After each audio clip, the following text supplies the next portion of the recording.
different subjects as well in the world of food and nutrition. Okay, so um, if I guess the first thing that comes to mind is, what's the point of keeping kosher? Why do I need to keep kosher today? We get the big why question. Why do I have to keep kosher? And I think the ultimate answer, first off, is really because, God said so. So, we have the kosher laws that are listed in the Torah, that are outlined in the Torah. They're really there to they're in the category of laws called chukim or a chok, where there is no reason that is formally given to us for these laws that we have to observe. So ultimately, that is true. We're commanded to follow a rule, a law, and the kashrut, the kosher dietary laws falls into that category. However, there are over time, many commentators, many sages have brought different ideas, and as well, there are a lot of practical, observable benefits to keeping kosher today. So the first one is when it comes to our soul, to our spirituality. The Torah tells us that consuming food that is not kosher has a negative effect on our neshama. And in fact, the verse in Vayikra that talks about the kosher dietary laws, it says there, "Lo titabu behem v'nitmetem bam." And you shall not become impure with them, and you'll become impure with them. So why this double language of becoming impurity? This interesting. The second word v'nitmetem is missing an aleph, and a lot of the commentators, the Gemara and Masechet Yoma, also talks about it. The tell us that there's a sort of a play on words. The word nitmetem bam also has to do with is given the term timtum, a sort of a blockage or an obstruction in the heart. Says Rashi there that there when we consume things that are not kosher, it seems to cause this sort of I like to call it a spiritual atherosclerosis or a spiritual blockage, in our heart that prevents us from sort of connecting on a spiritual level. The neshama really is like an antenna, and it picks up waves of spiritual energy. And when we expose ourselves to food that is not kosher, the capacity of the soul to connect spiritually is weakened and cannot connect properly. So that's the idea of this sort of timtum lev. It's interesting. The whole community in during the times of the Rambam, of Maimonides in the 1200s, when they wrote a letter to the Rambam, to Maimonides, who was in Egypt. They were asking a lot of questions based on faith, and I believe one of his first answer was not to respond to the questions of faith directly, but rather to tell the community, you have to go check the knives of your ritual slaughterers, of your shochtim, to see if they're in fact kosher. And so the response was, "What are you talking about? We're asking you questions of faith. You're telling us to check our knives." And so the Rambam again answered very appropriately that the everything we do, the laws of shechita, for example, have a direct effect on our spiritual connection. And so that's one of the first, I guess, one of the first symptoms when we have to. A lot of questions of faith might have to do with our disconnection on a spiritual level with food. And really, the laws of kashrut are an interface between the spiritual existence, spiritual health, and physical health on that level. Okay, so now the next idea of this over time that we discovered of the why be kosher is growth, self growth. We can achieve a lot through our observance of the kosher dietary laws. How is that? Well, really, if a person can be disciplined in what and when they eat, then it follows that they can also be disciplined or practice discipline in other areas of life. And so, kashrut, for example, requires us to wait a certain amount of time between milk and meat, and also certain animals may not be consumed, and or combinations of food as well. Even when a person is hungry. So all of this basically instills a certain amount of regulation in a person, or a certain amount of discipline in a person, and that enables us to sort of elevate ourselves on the spiritual side. By making conscious choices over our own sort of urges. And not to say that even if a person consumes kosher within that realm, a person has to be careful not to overconsume as well. I mean, now we're talking about health concerns as well. So there is this idea of being what's called of achila gasa, eating too much or eating too much even of good food is not a healthy way to, and it shows a lack of self-discipline as well. Okay, of course, there are health reasons that we've found over time when it comes to the laws of the kosher dietary laws. With extra supervision, for example, kosher food does have a certain standard, as being healthier and cleaner, or perceived as that. And again, you can find kosher candy anywhere as well, which might negate that idea. Certainly, after shechita, animals are checked for what are called sirchot, abscesses in the lungs, and other health problems. Again, another way of ensuring that the animal that is consumed is a healthy animal. Blood, which is a medium for growth of bacteria, that is drained. We have a specific prohibition not to consume blood. Um, all the sort of the shellfish, mollusks, lobsters, crabs, all these also have can be sources of allergens, can spread also all sorts of different types of illnesses. Milk and meat, for example, they digest at an unequal rate and are difficult for the body to consume simultaneously at the same time. So that's been found over time. And of course, we also know that consuming at least at one time, maybe the standards of processing are different now. But for example, pigs can carry trichinosis, another source of illness. There are moral lessons when it comes to consuming, to observing and being aware and conscious of the kosher dietary laws. For example, we're taught not to be cruel, even to animals. How is that so? How does that apply to the kosher dietary laws? Well, for example, a mother and her young are forbidden to be slaughtered on the same day. The way the Torah talks about consuming milk and meat, it says actually the words don't boil a goat in its mother's milk, a baby goat, a kid in its mother's milk.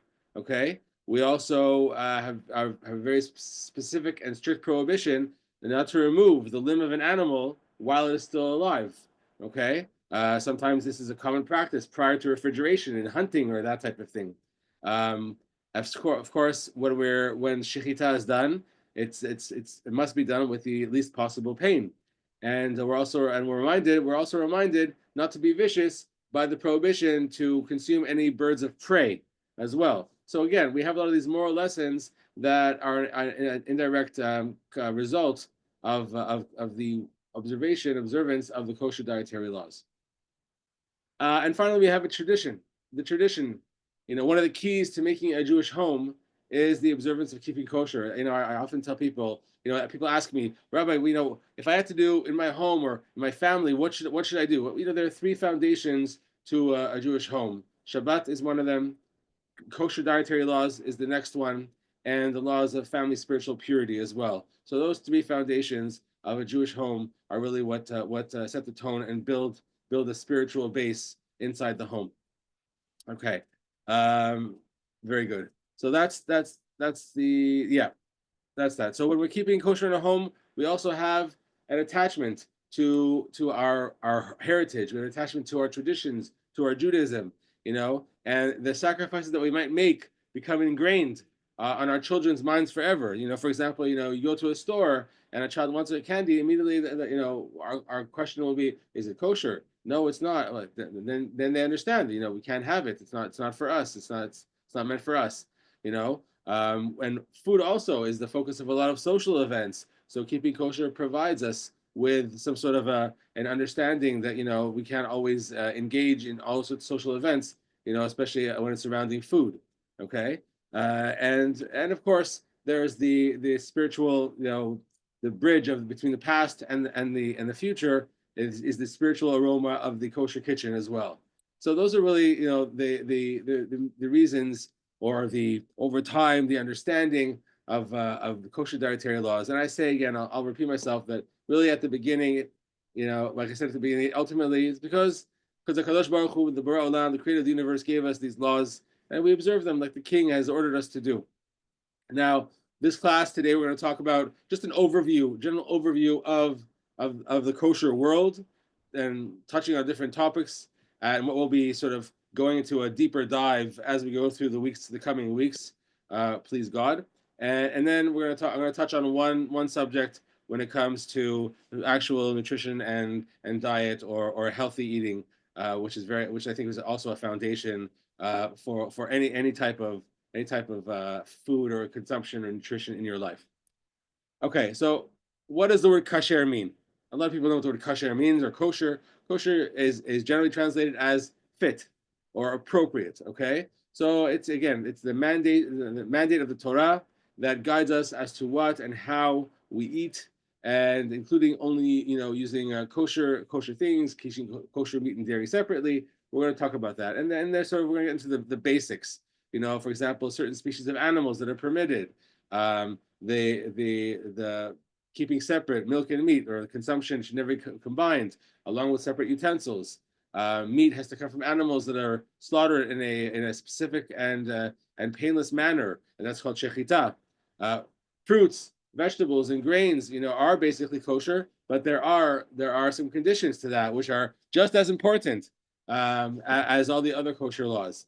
Okay, and of course, even a trace amount of a non-kosher substance can have an effect or render a food that not kosher, and we'll talk about that as well. So, we touched upon what are the origins of and the history of eating kosher, and so the laws are commanded by Hashem to Bnei Israel, to the Israel at Har Sinai. Moshe again taught them to the people who wrote down the basics of these laws, and we find them in Vayikra in the 11th chapter, and in Devarim in the 14th chapter. Okay, and these details were handed down generation by generation orally, and eventually written down in the Mishnah, and recorded in the Mishnah, and brought down and discussed in the Gemara and the Talmud. Okay, and so, and in addition to that, there were throughout time various ordinances that were enacted throughout the generations by different rabbinical courts and authorities, as sort of safeguards of these laws that are outlined in the Bible, in the Torah. Okay, so if you look at it, throughout our 4,000-year history, keeping the observance of kashrut, of the kosher dietary laws, has really been a hallmark of the Jewish identity. I think probably more than any other mitzvah, almost. Kosher laws emphasize that Judaism is much more than a religion in the conventional sense of the word. Holiness is not just confined to holy places and times, outside of the everyday. Rather, life, sort of in its totality, is a sacred endeavor, and even what is the mundane act of eating, is a godly act. It's a mindful act. So that's one of our hallmarks, is that we bring everything down, and we bring a God consciousness and a mindfulness into everything that we do, including our eating. And even if you look at it, the research today talks about on a physiological level. The research today talks about having this mindfulness in everything we do, particularly when we eat. It puts the body in what's called a parasympathetic mode, which optimizes digestion, optimizes health. So that's I think that's the optimal and the ideal. When we have this mindfulness, that what we're doing is a godly act, even when we eat. It's not just an instinctual thing. Okay. Now the word mitzvah. Okay, we say, okay, being kosher, it's a mitzvah to be kosher. What's the mitzvah? So what does the word mitzvah mean? The mitzvah not only does it mean a commandment, but it comes from the word tzavta, which means a connection. When we eat kosher, we are also connecting to the spiritual, connecting to the divine, to Hashem. Okay. We talked about some of the health advantages of that. Okay, so now which animals are kosher? We'll go through again. We'll get into deeper concepts as we go through different classes. But on the basics here, a mammal's kosher if it has, of course, split hooves and chews its cud. Okay, and it has to have both kosher signs. So, for examples, cows, sheep, goats, deer, are kosher, and animals that are not: pigs, rabbits, squirrels, dogs, bears, cats, camels, horses, they are not kosher. Okay? Fowl.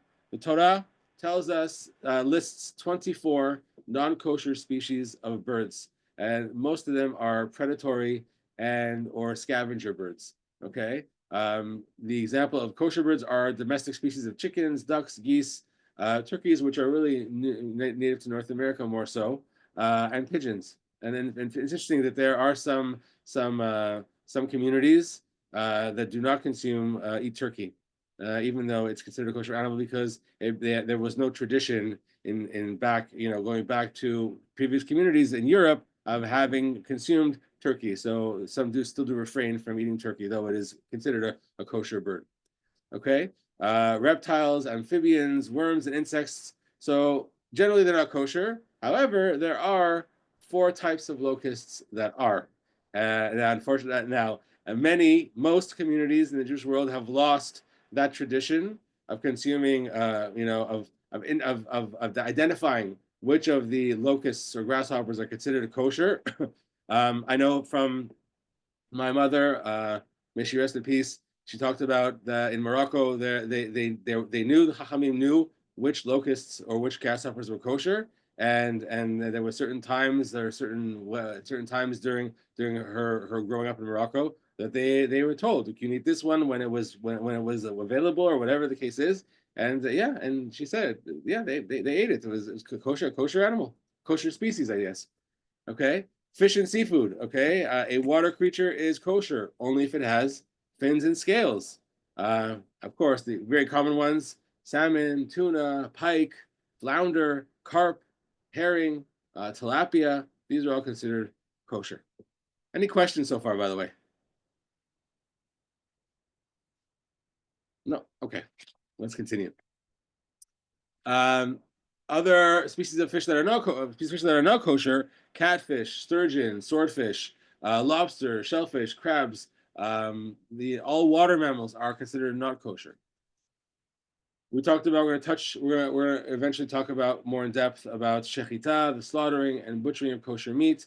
Now we know that kosher mammals and birds are slaughtered in this process called shechita, where basically there's it provides the closest connection between the human and the animal in the most painless way, using a perfectly smooth knife, which is called a chalaf, and by a highly trained individual. Um, on the same token, an animal that dies or is killed by any other means is not kosher. It's also strictly forbidden to, like we said, to eat the flesh that's removed from an animal. Even the Noahide laws have this particular law as well as a very strict prohibition. Okay, after the shechita, the internal organs of the animal are examined for any potentially fatal diseases or injuries, and like sirchot we said in the lungs or holes in the stomach. Okay, and these occur quite a bit in the world of shechita. Nikur is the process called deveining. We don't practice it as often here in North America, whereas in Israel it is practiced quite often. The deveining of the animal, usually in the hindquarters, the sinews and the fats from the cattle, and then but generally here it's sold as not kosher and it's not done in North America. Removal of blood. We have a prohibition. The blood of mammals and fowl is utterly forbidden for consumption, according to the Torah. And within 72 hours of shechita, all the extractable blood is drained from the meat by a soaking and salting process. Usually, when you go to your butcher store now or to Omnitsky's or wherever you're going in Vancouver, the meat has already been gone through that process, and it's basically given to you in that sense. Some of you might have parents or grandparents that were accustomed to salting and soaking in the meat in order to get rid of the blood. You may have seen that at one time or another in the past, or read about it, or heard about it. But today, unfortunately, or fortunately, either way you look at it, we don't do it anymore at home. The liver, which is a delicacy in many Jewish communities, especially in the Ashkenazi community, has a high content of blood, and so that undergoes a special broiling process before it can be eaten. We're going to talk about in future classes milk, eggs, honey. Okay, so there's a rule of thumb that is cited by the Gemara, the Talmud, that says everything tahor tahor, and everything that comes out from a kosher animal is kosher. And koyatzeh min tameh tameh. Anything that comes out from a non-kosher animal is not kosher. General principle. So, for example, milk and eggs are kosher only when they come from kosher animals. You can't consume the milk of a non-kosher animal or the eggs of a non-kosher bird. In addition, all eggs have to be examined to ensure that they are free from any sort of blood spots. That's also, another procedure we have to be careful of. Now, interestingly enough, in the kosher world, honey, in the Gemara talks about honey is not considered an animal product. So honey is kosher, even though bees are not, in that sense. Okay, separating milk and meat. Again, we're just doing a quick an overview of what we're going to talk about in more depth in future classes. Milk and meat are never combined. Separate utensils are used for each, and there's a waiting period that's observed between eating them. And different communities have different waiting periods. Generally, it is 6 hours in the Sephardic world. Kosher foods are yes, Grace. You might have to. Sorry. Yeah. With the honey, then is it okay to buy a bottle of honey that doesn't have the hechsher? If it is pure honey, pure unadulterated honey with no flavorings, you can rely on that. Yes, if you know for sure, raw or unpasteurized or whatever it is type of thing. Yes, you can. Thank you. Yeah, there are certain categories of kosher foods that if it's known that if you know that they're pure and they're unadulterated, you can rely on that. Okay. Yes. I just had a question, just going back to about the kind of kosher meat. So from a nutritional point of view, I've heard it said that like a lot of the food, and especially in Canada, the cattle is grain fed, and the chicken is grain fed, and a lot of the I mean, I know that maybe it's better to not have meat at all, but for people that are going to eat meat, is it considered to be not so healthy these days to have any of the kosher the kosher meats that are grain fed, including the chicken and the meat? Because from what I understand, the grass fed is much healthier, but it's very expensive and it's very hard to attain. That's an excellent question, and the answer is yes. It is better in general to if you're going to consume meat, and that'll definitely be a whole class on its own. If you're going to consume meat or fowl, it's best to consume grass-fed and organic if you can.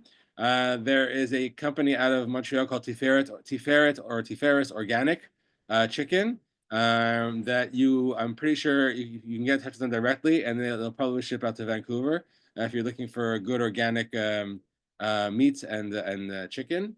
So and unfortunately, just the way fowl and cattle are processed today, that's even come into the kosher world. And you're right, there are certain segments of Jewish communities that are very careful, even on that ethical level, of how animals are treated. And it's unfortunate that the processing has become so industrial that it does affect not only the health of the animal and nutritional status. Not to mention, you didn't mention, antibiotics and the growth hormones and things like that that are potentially injected into animals that also seep their way and end up affecting us as well during consumption. So the answer is yes. It is a much healthier way to consume a grass-fed organic meats when you can get them. And again, as advice, I would say to lean towards making a bulk order where everyone can order together, and may end up sort of saving on cost as well if you're going to do that route. But is there any contradiction in the terms of now the way the grain fed the meat and the chicken is authorized kosher, and yet there's these health concerns about the animals, how the animals are treated, or the grain fed, or the corn, the barley, what they've animals are consumed. And I mean, considering that it says on Shabbat that we I guess we're not obligated, but they talk about eating meat and fish on Shabbat. Is there any lack of fulfillment in the mitzvot if we're doing if we're able to go without having meat at all. So it's an actual question, and I think classic answer is it depends. It depends on the person. So if a person sees their oneg Shabbat as not their oneg, their pleasure of Shabbat as not consuming, those foods, then they're still fulfilling their Shabbat. In other words, and some classical sources will tell you no. Shabbat is basar v'dagim, is meat and fish. And so if you're going to go that route, then yes, it is better to consume organic. And even if you're having a little, I think we talked about this, over Sukkot, that the cultures that do consume, even the cultures that are known for their longevity, the blue zones and whatever you want to call them these days, that when they consumed meat, really they only had small amounts of it, sort of on their palm, just really, and it was at special occasions. So if our Shabbat is our holiest day of the week, and holiest time in the calendar, to be honest with you, apart from Yom Kippur, then that should apply as well. You're having just a little bit to sort of fulfill the mitzvah. And so buying, investing in that organic grass fed is a much better approach. Knowing that you're going to have a little bit and you're fulfilling the mitzvah, at its best. I haven't come across any sources that tell me that outrightly banning the grass-fed, the grain-fed meats, because of halachic concerns of ethical treatment is a problem. And unfortunately, that's not tackled yet. But I think the more we sort of pay attention to it as consumers, the more there'll be a change on the level as well. And I will add that the industrial processing of the meats, and you do see it in the end product of the shechita. So you see more lesions, you see more illness, you see more injury. So less of the cattle is kosher in the end. So it sort of ends up sort of canceling itself out. Make sense? Thank you. It's I understand that some people, I don't know if it's in North America, but in Israel, that they have what they call private shechita in order to get around some of these issues. I'll put you in touch, or I'll forward you the information, you, Stan, and Meyer as well, or Grace, if you'd like, of someone who handles, brings in, at least into Toronto, they bring in the organic stuff, the grass-fed, kosher stuff. They bring it in from Nebraska, from Iowa, and they bring it in also the Tiferet Organic from Montreal. So they might be able to sort of facilitate bringing stuff out west as well. Okay. Thank you. Thank you very much. My pleasure. Okay. Any other questions? Okay. Meyer, any question? Yes. So I just want to understand though. Can't hear you. Oh, you can't. Can you hear me now? Oh, Faded. okay.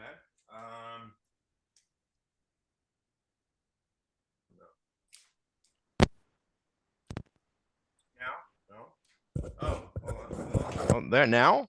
Yes, much better. There we go. Okay. Okay, sorry. So I'm trying to understand. First of all, you said, which I understand, that really the rules of kashrut are, we don't know the reason behind them. I mean, bottom line, right? So God tells us to do it, we do it. We eat this, we don't eat that. Number one. So where does it say that we need to, and I'm asking, I don't know the answer to this. I'm not questioning, I'm asking, where does it say that we have to eat healthy?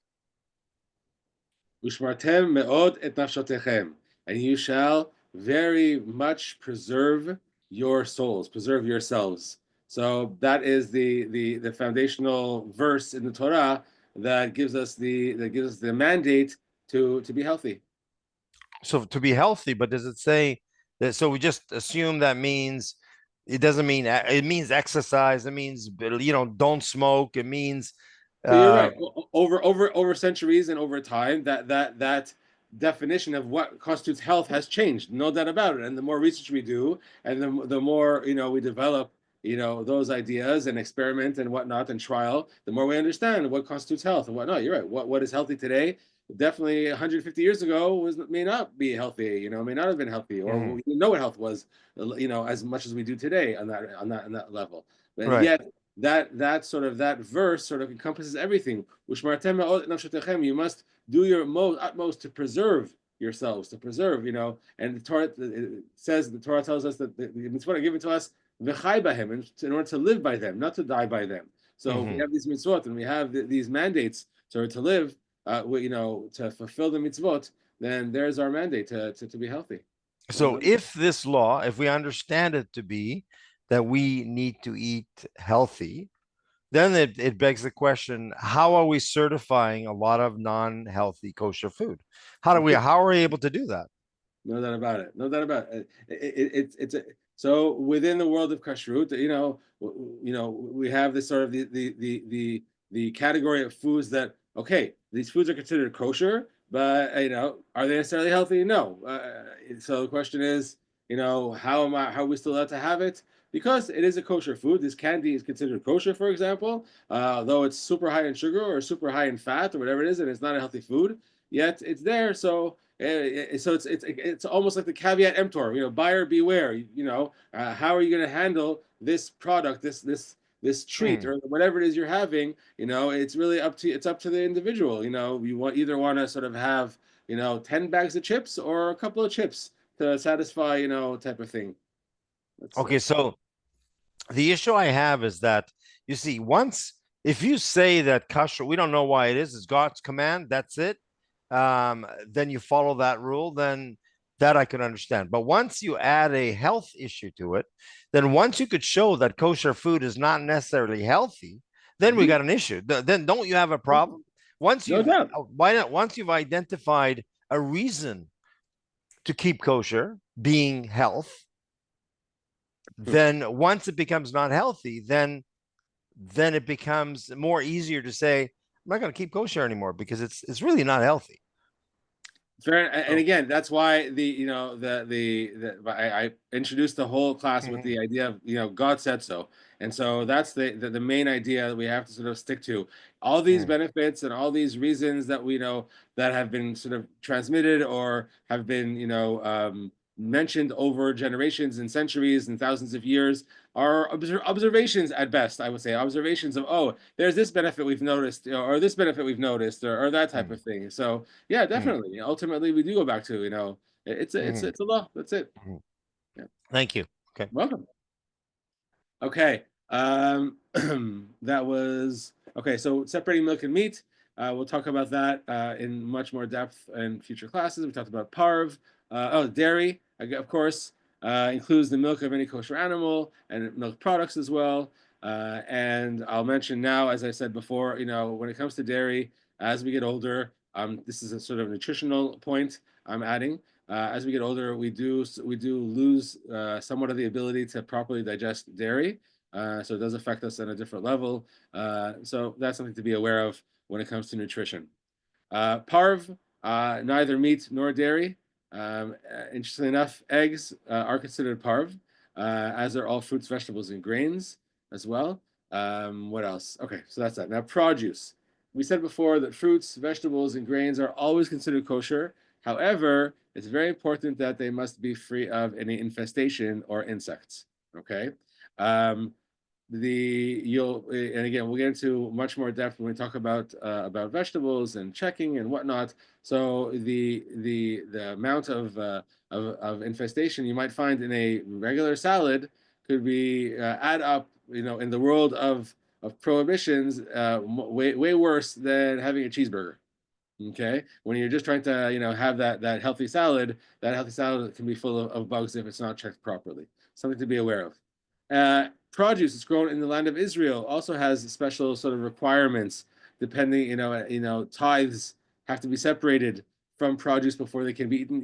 Even today, special care has to be taken since the fruit from the first 2 years following a tree's planting, that's called orla, is unfit for consumption. And there are also special laws that govern the produce of shemitah, the sabbatical fruit that is grown in the sabbatical year.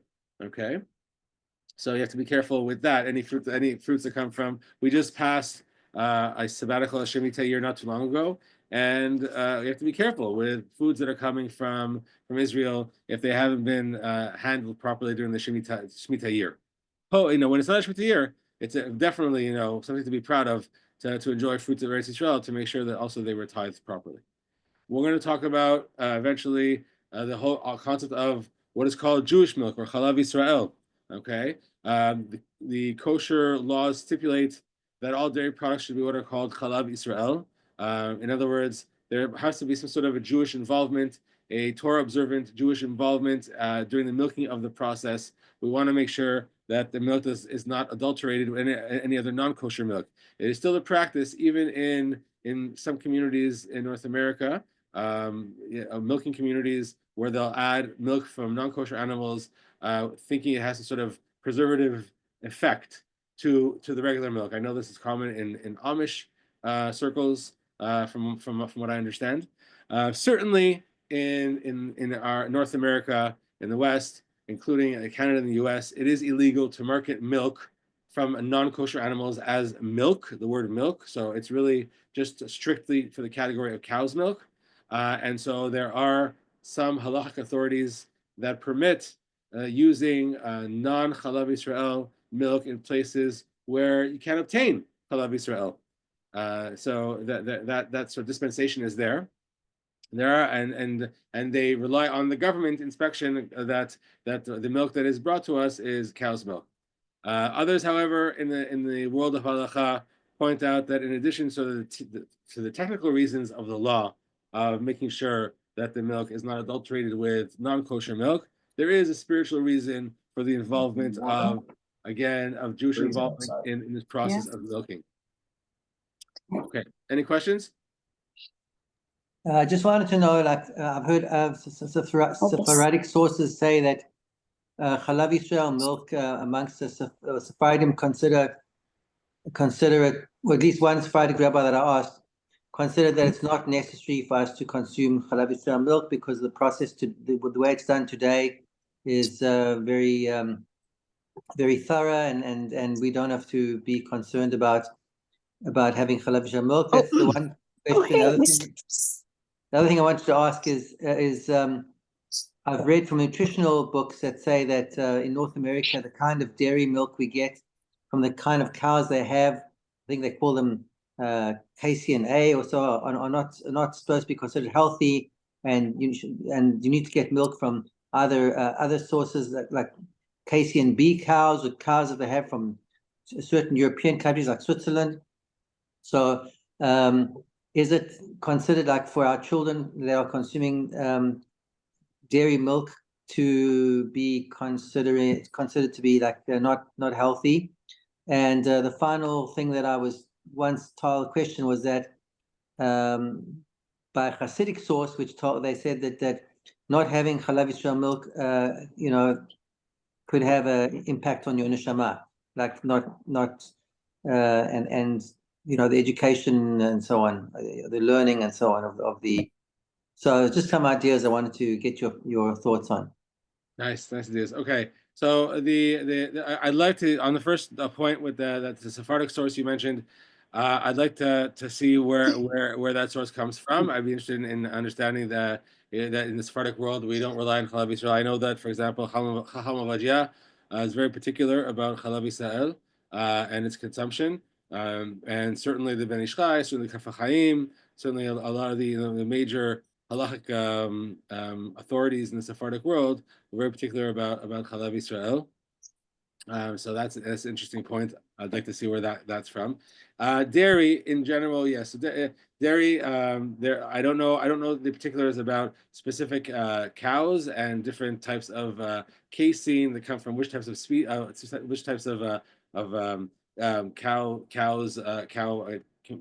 not species, or different kinds of cows. It's a Holstein or whatever, that type of thing. Yeah.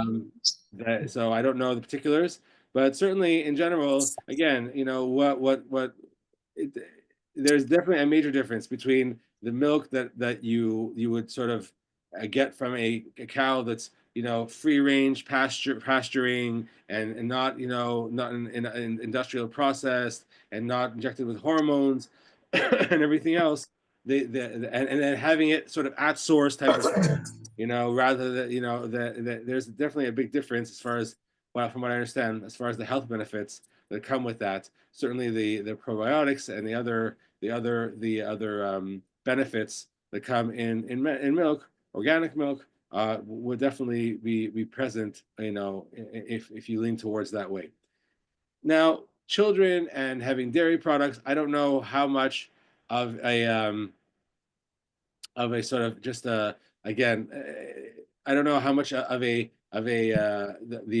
influence of the dairy production, dairy industry has had on instilling this point that kids have to have dairy to get their calcium. There are many other sources of calcium where children can obtain apart from dairy. It can obtain whether it's calcium, whether it's the protein, things like that. There are many other sources that have much, if not more, than dairy milk. So it's not necessarily I think, especially today, it's not necessarily a fact that the children should be consuming dairy for health benefits.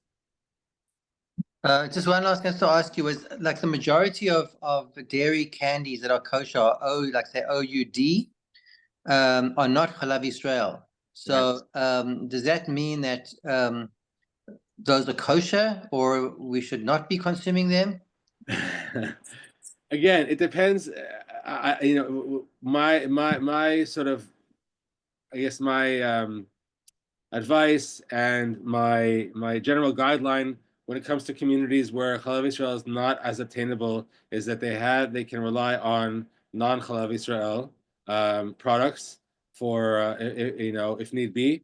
And so, but in a community where Chalav Israel is readily available, then I would say, for example, like see like Toronto or Montreal or whatever it is, I would say definitely you don't need to have those those regular dairy chocolates or candies where you can have there's so much choice and so much availability of everything else. So that's been my general guideline when people have asked me, in communities where it's hard to obtain Chalav Israel products, then you can rely on that. And yet, even in those communities, there are still people who are very particular about maintaining a level of chesed. To answer your last questions, again, it's all about God consciousness. It's all about mindfulness. And so, and again, where you want to connect. So if people feel they want to connect on that level, call it a higher level, call it a different level, whatever you want to call it, they want to connect on that sort of on that plane of connection where they're only going to consume Chalav Israel. Then you're right, it does have an effect. It would have an effect, on spiritually speaking, and not physically speaking, spiritually speaking, it would have an effect, no doubt about it. Thank you. You're welcome, Stan. Okay, and finally, we're going to talk about eventually this idea of what's called the Jewish food. What does it mean, Jewish food? And I'm not talking about cholent or kugel. I'm talking about this idea of there were certain throughout generations there were ordinances or whatever piskei halacha or halachot that were brought down through rabbinical courts that in the kosher world to safeguard the communities against assimilation, against intermarriage.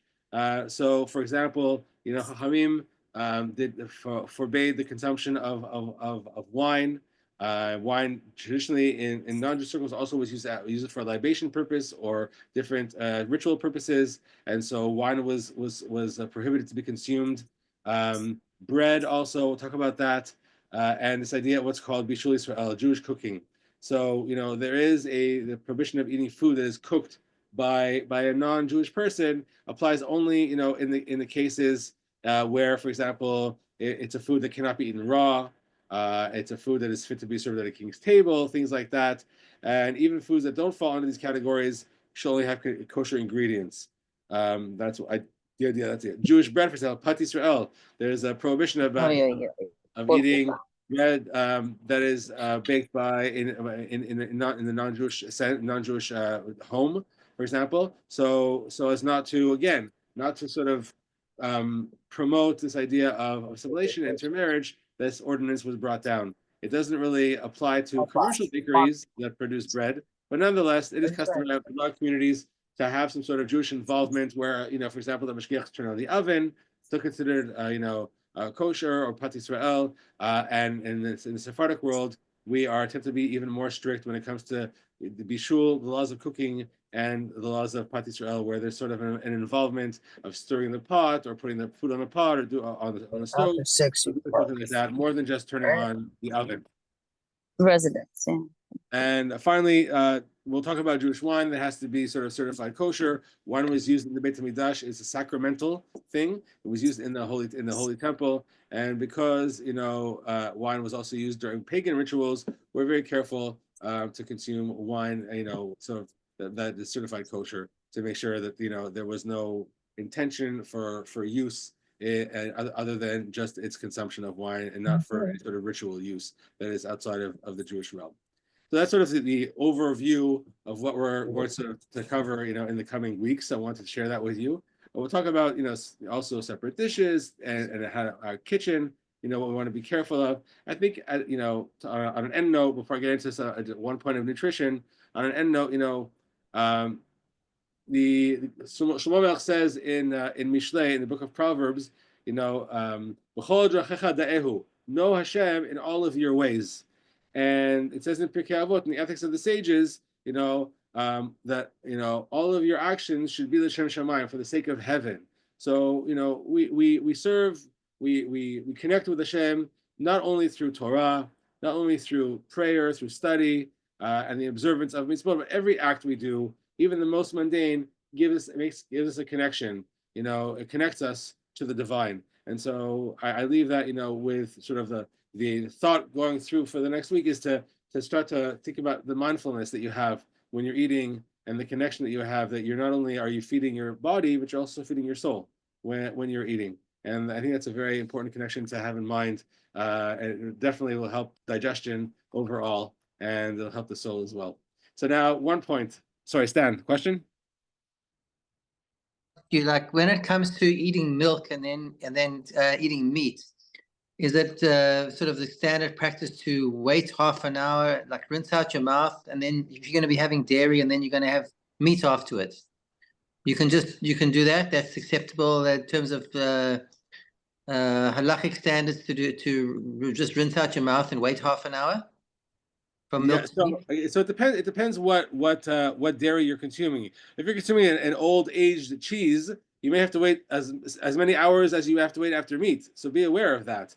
So generally speaking, if you're having just a simple mac and cheese, or you're having a milkshake, then yeah, the rinsing out of the mouth and waiting for a small amount of time. I have heard half an hour. I've heard even less. I've read even less as well. So you what's it called? So again, not that's generally the guideline of waiting. I can't hear you, Stan. Sorry.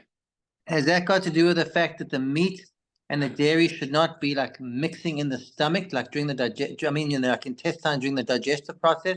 That's why you have to wait? I don't know. It's a good question. I never came across that as far in sort of halachic readings that it's because of the digestion. I think it's just sort of giving sort of a little bit of a separation between the two, even on that level. We generally don't really have to wait if you start off with dairy and consume meat, just to make sure that there's nothing stuck in your teeth, in the teeth, that may end up sort of mixing with the meat. So the rinsing of the mouth, being careful with that is really, I think, the most important from what I understand. And good flossing. And good flossing, yes, exactly. This class has been sponsored by Dr. Stan Radomski.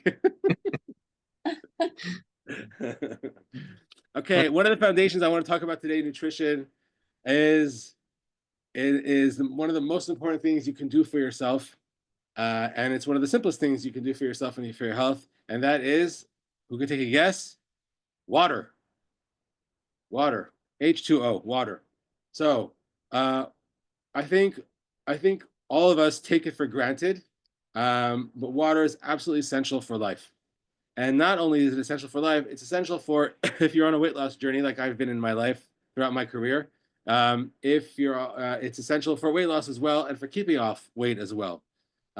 Incredible as it might seem, water is probably the only magic potion, so to speak, for permanent health and permanent management of our nutrition, of our weight. Every single chemical reaction in the body needs water. Our bodies are composed, excuse me, mainly of water. Water suppresses the appetite naturally, and it helps the body metabolize stored fat. Okay, after I tell you about water, you're gonna be drinking buckets of water after we get off this class today. So it does that. Studies have shown that a decrease in water causes deposits of fat to increase, while an increase in water, they actually reduce deposits of fat in the body. Okay. Let me explain why that happens. The kidneys cannot function properly without enough water. Okay, the kidneys are our main sort of flushing system in our body, and when they don't work to capacity, some of their load is dumped into the liver. Okay. Now, one of the liver's primary functions is to metabolize stored fat take fat that's stored and use it into energy, converts it into energy, and for the body. But if the liver has to do some of the kidneys' work because the kidney's not getting enough water, then it can't operate at its full function, its full optimal function. And as a result, the liver ends up processing or metabolizing less fat, and so more fat remains in the body and weight loss stops. Okay, so that's why water is so super important. Now, drinking enough water is also the best treatment for fluid retention. I know it sounds counterproductive. When the body gets less water, it perceives it as a threat. And so what does it do? It holds on to every single drop that it has. Make sense? And so now water is stored in what are called, the outside the cells, the extracellular spaces. Okay, and this shows up basically as swollen feet, legs, hands, eyelids. That's a fluid retention. Okay, now so and also retained water can show up as excess weight as well. And there are a class of medications called diuretics that do a good job, but they're only a temporary solution. And so these diuretics, they force out stored water along with some essential nutrients as well.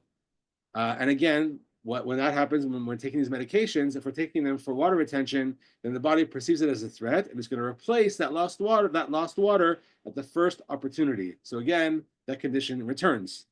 So the best way to overcome water retention is to actually give the body what it needs, water. That's the best way, plenty of it.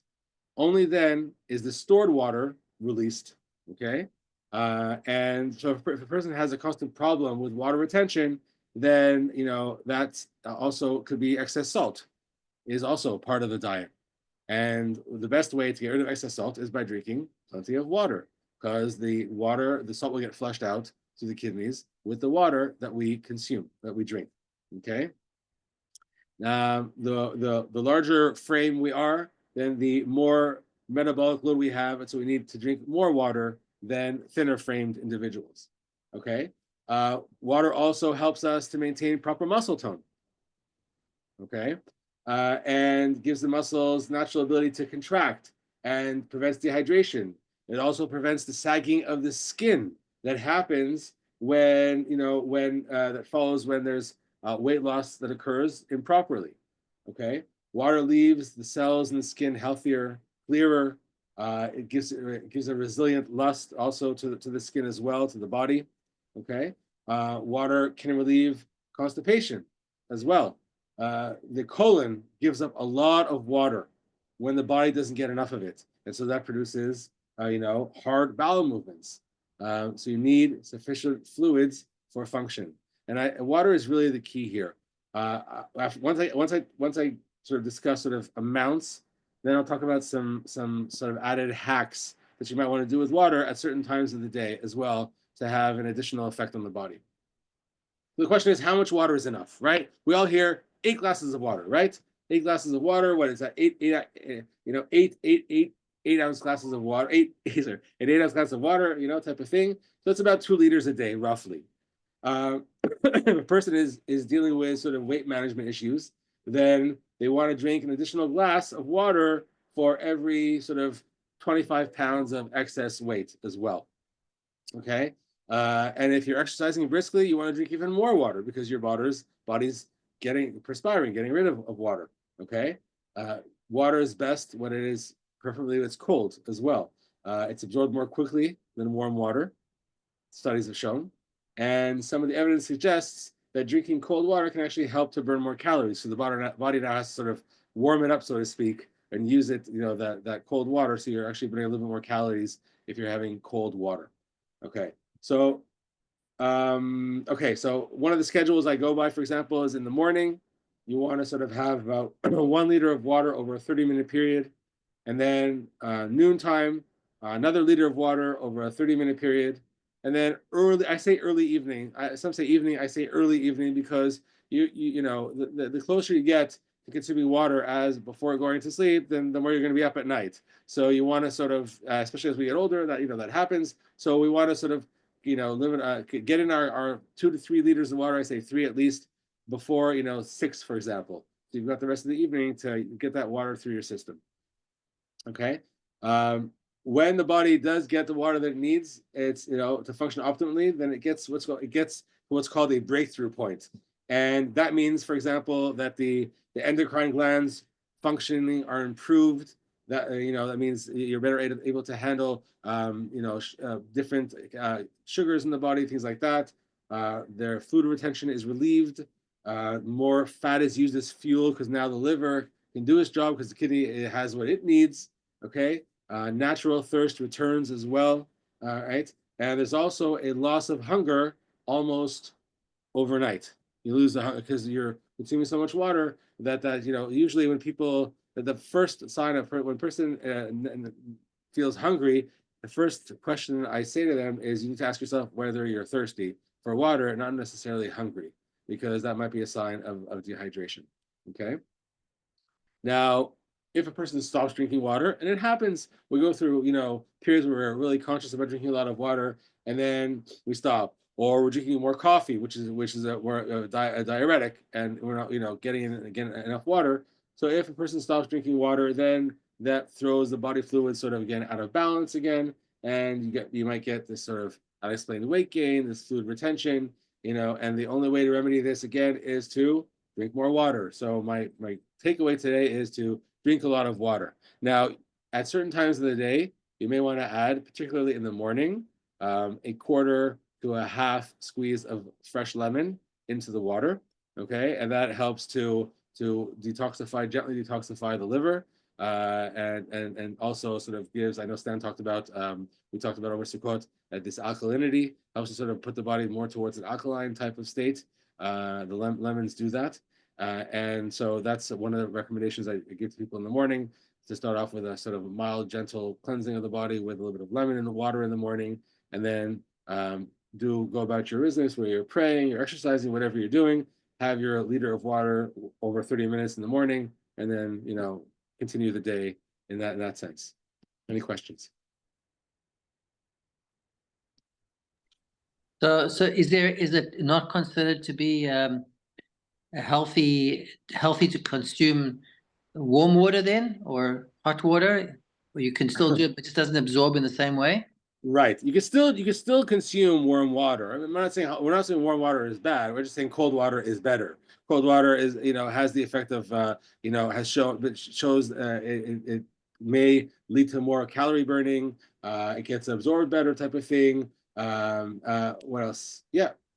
So warm is not bad, but and I tend to sort of also take a more of a traditional Chinese medicine approach. So dealing with the seasons in the summer, focusing on cold drinks in the winter, focusing on warm, hot drinks, green teas, for example, herbal teas, caffeine-free herbal teas as well, and green tea, which just have caffeine, but a lesser amount, a healthier amount, and you have all the other antioxidant benefits of the green tea. So that more in the winter, fall time, to focus on warmer liquids. So I was once told from a Chinese perspective is that it's not good to take something, say, cold out of the fridge and then like consume it right away. Like a cold liquid, you're supposed to wait a little bit so that it can get closer to a room temperature, or like not like very, very cold. It's not supposed to be so good for you. Right. So again, that perspective comes from the idea of, a sort of expansion and contraction. When something is in the cold, what happens to it? It can sort of contracts, correct? And when something is hot, it expands. So, or imagine it's a hot day. You jump into an ice cold pool of water. Your whole body starts to just sort of contract, so to speak. So that also happens on the inside when we take in cold liquids. Nonetheless, again, so what I would say, I sort of match that with drinking with the season, so to speak, or drinking with the situation. If you're exercising and your body's in hot overdrive, and you're perspiring, then having that cold liquid is that not only is it refreshing and quenching, it also has that extra calorie burning effect as well. Mm-hmm. So in the morning, up until the time before you eat, you can drink and you can consume beverages, and like while you're doing your fasting, and then you can start eating around noontime. Could if you're doing doing intermittent fasting, yes, definitely, or you're definitely permitted to drink water before tefillah, before praying on a halakha level, and drink teas, type of thing. Yeah. Mm-hmm. Okay, that's very interesting. Thank you. You're welcome. Yeah. Okay. Any other questions? So I think that's I know just with regard to, like, we will just touch upon this next time, because I just want to mention like the practical, you can, because I know we've reached the time, but the practical applications of when to serve Muvashal wine, like in a situation where you have guests. definitely, we're going to have a whole class about Muvushal, why not Muvushal. It's a very good question, for sure. Yeah. Okay. Thank you so much, Rabbi. It You're was welcome. very interesting. Okay. Thank you. guys. Thank you so much. you, That Rabbi. was very good. Okay. Very nice class. Thank you very much. So, Thank hold you. on. Next Monday night is Remembrance Day. So do you want to skip that class for because it's Remembrance Day, or do people want to still have the class? Or Whatever the class wants. Either way I'm available. You let me know. Remembrance Day, it'll be, most of the things will be during the day, though, nothing to do with the evening. yeah. We could still go If ahead. Rabbi, yeah. if you're able to do it, it'll be nice to have a class. Okay, whatever you'd like, for sure. Okay, I think that's a good idea. Just to continue, every week would be great. Sounds good. Thank you Well, so much. Okay. Thank you, All Mr. right. Rabbi. Laila tov. Thank Okay, you. Thank you. Bye.